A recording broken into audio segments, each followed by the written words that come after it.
Hello everyone, आपका स्वागत है हमारे चैनल पर। आज मैं आपको बहुत इंपॉर्टेंट क्वेश्चन कराऊंगी जो एग्जाम के पॉइंट ऑफ व्यू से बहुत इंपॉर्टेंट है। एग्जाम में ये क्वेश्चन जरूर आता है।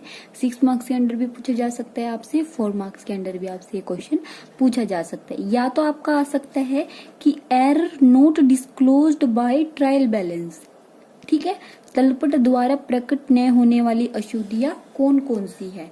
या आ सकता है तलपट की सीमाएं क्या होती है, लिमिटेशन ऑफ ट्रायल बैलेंस। ठीक है, कुछ भी आए आपको सेम ही लिखना है। ठीक है, तो इसके अंदर पॉइंट्स है बहुत सारे कि मतलब ऐसी अशुद्धियां बताओ, ऐसी गलतियां बताओ जिनका तलपट पर ट्रायल बैलेंस पर कोई भी प्रभाव नहीं पड़ता। तो इसमें पहली हमारी जो मिस्टेक है वो है भूल संबंधी अशुद्धियां, मतलब एरर रिलेटेड टू ओमिशन। देखो, यदि लेन देन से संबंधित कोई लेखा जर्नल या सब्सिडरी बुक में होने से रह जाए तो अशुद्धि भूल से संबंधित अशुद्धि मानी जाएगी। ऐसी अशुद्धि होने से तलपट के शेष पर कोई प्रभाव नहीं पड़ेगा। जैसे हमने कोई एंट्री अगर जर्नल में ही ना लिखी हो, ना ही हमने वो सब्सिडरी बुक में लिखी हो, तो उसका इफेक्ट हमारे ट्रायल बैलेंस पर नहीं पड़ेगा। फॉर एग्जाम्पल, यदि शाम से 10,000 का उधार माल खरीदा, हमने क्या किया, शाम से माल खरीदा उधार में, ठीक है, और इसका हमने क्या किया, ना तो हमने इसकी जर्नल में एंट्री की और ना हमने इसकी सब्सिडरी बुक में एंट्री की, तो इसका इफेक्ट ट्रायल बैलेंस पर नहीं पड़ेगा। तो उसको हम क्या कहते हैं, एरर रिलेटेड टू ओमिशन। जिसकी एंट्री हम शुरू से ही करना भूल गए, ना हमने उसकी एंट्री जर्नल में की, ना हमने उसकी एंट्री सब्सिडरी बुक में की, तो उसको हम क्या कहेंगे, एरर रिलेटेड टू ओमिशन, और उसका प्रभाव हमारे ट्रायल बैलेंस पर नहीं पड़ेगा। ठीक है, तो सेकंड है इसमें एरर रिलेटेड टू कमीशन। वो थी क्या, ओमिशन, ये है कमीशन। यदि जर्नल तथा सब्सिडरी अकाउंट में लेखा किसी गलत राशि से कर दिया गया तो भी तलपट के शेष आपस में मिल जाएंगे। मतलब क्या किया हमने, जर्नल में हमने क्या की, करनी थी हमने 10,000 की एंट्री, और हमने क्या कर, जैसे इसमें एग्जांपल दे रखा है, जैसे यदि मोहन को 50,000 का माल बेचा, माल कितने का बेचा, 50,000 का, और उसकी एंट्री हमने जर्नल में कितने से कर दी, 5,000 से कर दी। 50,000 की जगह हमने क्या लिख दिया, 5,000 लिख दिया।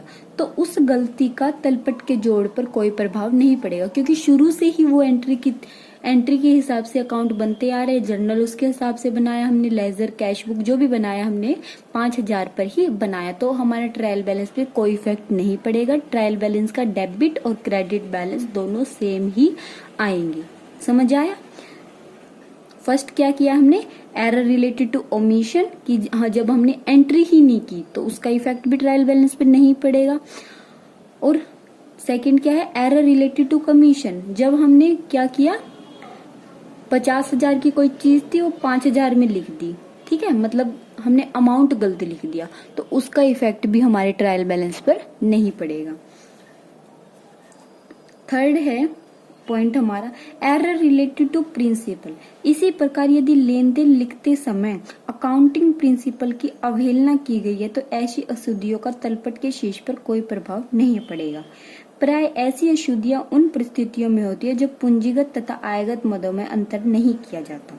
उदाहरण के लिए, यदि मशीन का क्रय किया गया तथा मशीन खाते को डेबिट करने की बजाय परचेज अकाउंट को डेबिट कर दिया, जैसे हमने जो प्रिंसिपल होते हैं हमारे अकाउंट्स के प्रिंसिपल होते हैं, उनको हमें फॉलो करना पड़ता है। अगर हमने बाय चांस वो फॉलो नहीं किए तो उसका इफेक्ट भी हमारे ट्रायल बैलेंस पर नहीं पड़ेगा। जैसे हमने क्या किया, यदि मशीन का क्रय किया गया, मतलब हमने क्या की, परचेज मशीनरी फॉर कैश, हमने मशीनरी खरीदी तो हमने मशीनरी का अकाउंट डेबिट करने की बजाय क्या कर दिया, परचेज अकाउंट को डेबिट कर दिया। तो एंट्री में ही तो मिस्टेक हुई है। एंट्री देखो, उसमें तो क्या किया था हमने, अमाउंट मिस्टेक किया था, उसका इफेक्ट भी हमारे ट्रायल बैलेंस पे नहीं पड़ा। और अगर हम एंट्री गलत कर दे तो उसका इफेक्ट भी हमारे ट्रायल बैलेंस पे नहीं पड़ेगा। ट्रायल बैलेंस का डेबिट और क्रेडिट बैलेंस तब भी सेम ही आएगा। ठीक है, उसके बाद है कंपनसेटिंग एरर, क्षतिपूर्तिक अशुद्धियां। एक अशुद्धि के प्रभाव को जब दूसरी अशुद्धि समाप्त कर देती है तो ऐसी अशुद्धियों को क्षतिपूर्ति अशुद्धियां कहती है। फॉर एग्जाम्पल, यदि राम के खाते को 1000 से डेबिट, मतलब राम का खाता 1000 से डेबिट करना था, उसका तो हमने क्या कर दिया 1000 से डेबिट करने की बजाय 100 से डेबिट कर दिया। ठीक है, तथा श्याम का खाता 100 से डेबिट करना था और उसका किससे कर दिया 1000 से कर दिया। मतलब जिसका 1000 से डेबिट करना था राम का खाता, उसका तो 100 से हमने डेबिट कर दिया, और श्याम का खाता 100 से डेबिट करना था, उसका 1000 से डेबिट कर, तो वो क्या होगी, उन्हें कंपनसेट कर लिया। उसका खाता, उसके खाते की मिस्टेक दूसरे खाते से क्या हो गई, कंपनसेट हो गई, तो उसका इफेक्ट भी हमारे ट्रायल बैलेंस पर नहीं पड़ेगा। फिफ्थ है हमारा wrong posting in original book, वास्तविक पुस्तकों में गलत खतौनी। यदि किसी लेन देन को गलत खाते में डाल दिया गया है तो ऐसी अशुद्धि तलपट द्वारा प्रकट होती है। उदाहरण के लिए, मोहन के खाते को 5000 से डेबिट करने की बजाय मनमोहन के खाते को, मतलब अगर नाम में थोड़ी मिस्टेक हो जाए, मोहन की जैसे रोहन की जगह मोहन लिख दिया, मोहन की जगह मनमोहन लिख दिया, तो उसका इफेक्ट भी हमारे खाते पर हमारे ट्रायल बैलेंस पर नहीं पड़ेगा।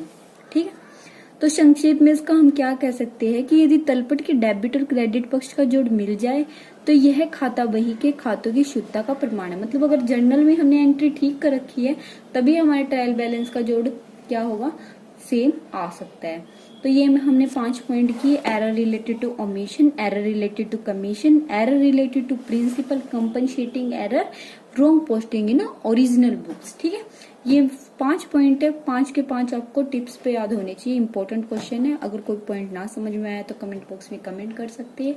वीडियो पसंद आए तो वीडियो को जल्दी से लाइक और चैनल को सब्सक्राइब कीजिएगा। आपको मेरे चैनल पर कॉमर्स से रिलेटेड हर इंपॉर्टेंट टॉपिक की वीडियो मिलेगी।